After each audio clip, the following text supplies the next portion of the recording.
وما بين ده.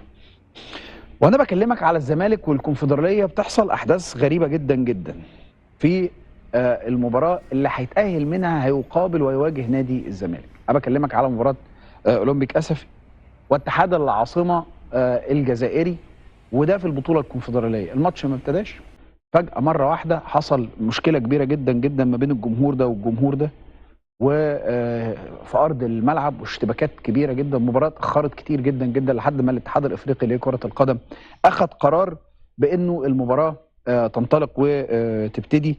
ابتدت الساعه 29 دقيقه بتوقيت المغرب. طب ايه اللي حصل؟ خلونا نقرب من الصوره اكتر، نفهم اكتر، محاوله للفهم. انا معايا على التليفون سيد بدر الدين جعفر، مدير اداره الاعلام باتحاد العاصمه الجزائري، والمتواجد في اللحظه اللي انا بكلمك فيها دي في الاستاد، متواجد في الملعب مع الفريق. يشرح لنا بالظبط ويشرح للناس ايه اللي حصل. برحب بك يا فندم، اهلا وسهلا بك، تحياتي، مساء الفل. اهلا استاذي، اهلا فقط وسهلا. للتصحيح، انا مدير الاداره العامه ولست مدير اعلام. اهلا وسهلا بحضرتك. للتوضيح فقط بس يعني انت اكرمتني بهذه المداخله لتوضيح بعض الامور التي اخذت منعرجا اخر في قنوات اخرى. يؤسفني ان اتحدث عن قنوات، عن بين وعن المذيع وعن مسؤول الانتاج جفال. طيب انا يعني سيد بدر، من الضحيه. سيد بدر، لا عذرا، جمله فقط، جمله ويكون نحن لدينا سياسه متبعه في شبكه الضحيه لا يجب ان يكون مذنبا. سيد بدر، نعم. نحن لدينا في MBC استراتيجيه واضحه فيما يتعلق بعدم الحديث عن القنوات الاخرى. ارجو ان اسمع من حضرتك ما تقول فيما يتعلق بهذا الشان دون تفاعلات اخرى. تفضل سيد بدر. أوكي.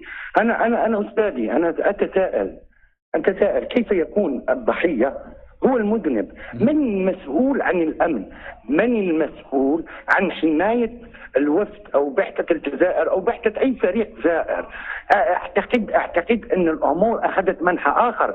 يعني هذه الصور اللي شفناها اليوم شفناها في شهر جانفي، شهر يناير.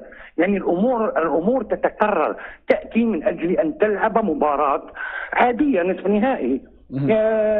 هارد راك اللي يخسر، عادي، امور عاديه، هذه هي كره قدم. طيب ارجو من حضرتك ان تشرح للمشاهد في مصر. من فضلك استاذي، من فضلك اعطيني الكلمه، خليني نكمل.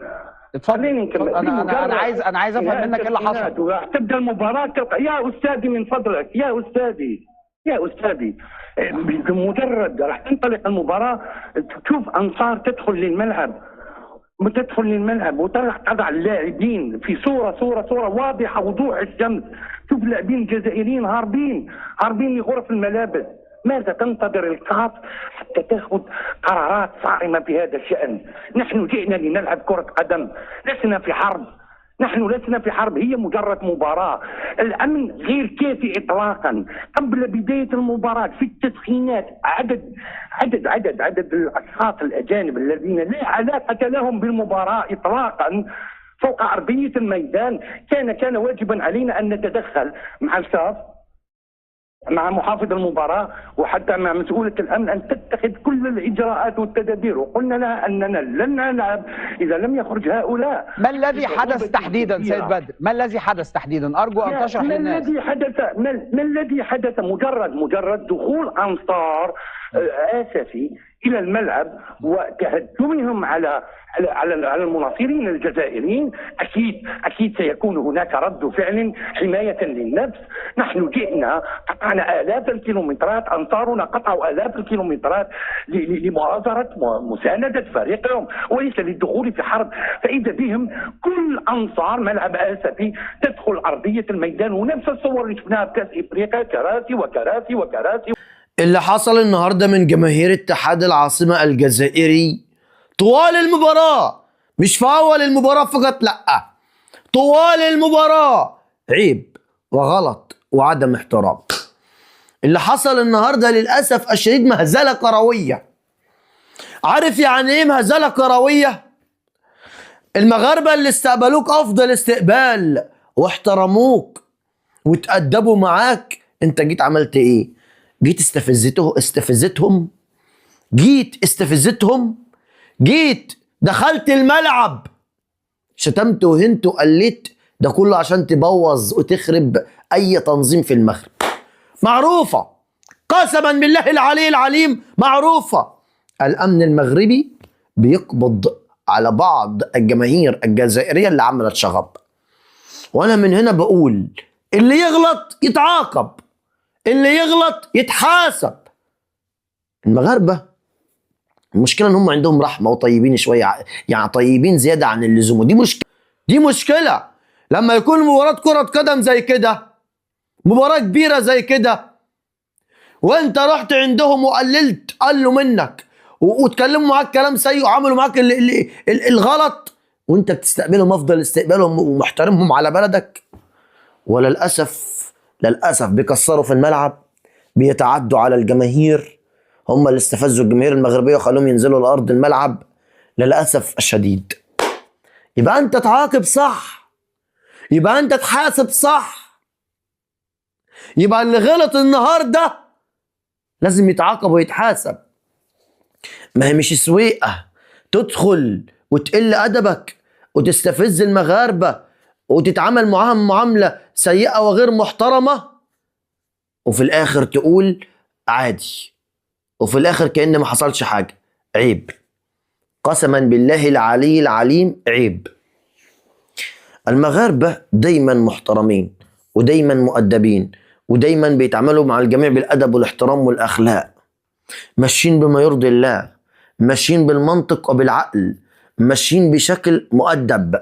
لكن للأسف عارف اللي عملوه جمهور اتحاد العاصمة الجزائري النهاردة في المغرب، لو عملوه في أي بلد تانية قسما بالله العلي العليم كان هيحصل، مش عايز أقول كان هيحصل إيه، أنتوا عارفين.